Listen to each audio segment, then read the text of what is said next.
حامیم، کتاب روشن کی قسم کہ ہم نے اس کو قرآن عربی بنایا ہے تاکہ تم لوگ سمجھو، اور یہ بڑی کتاب یعنی لوح محفوظ میں ہمارے پاس لکھی ہوئی اور بلند مرتبہ ہے، حکمت والی ہے۔ تو کیا ہم پھیر دیں گے تمہاری طرف سے یہ کتاب نصیحت موڑ کر اس بنا پر کہ تم ایسے لوگ ہو جو حد پر نہیں رہتے؟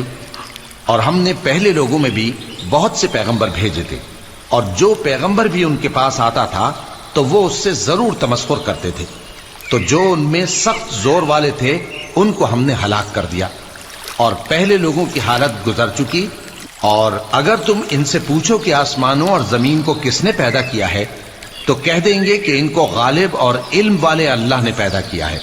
جس نے تمہارے لیے زمین کو بچھونا بنایا اور اس میں تمہارے لیے رستے بنائے تاکہ تم راہ راست پر چلو، اور جس نے ایک اندازے کے ساتھ آسمان سے پانی نازل کیا، پھر ہم نے اس سے مردہ زمین کو زندہ کیا، اسی طرح تم زمین سے نکالے جاؤ گے۔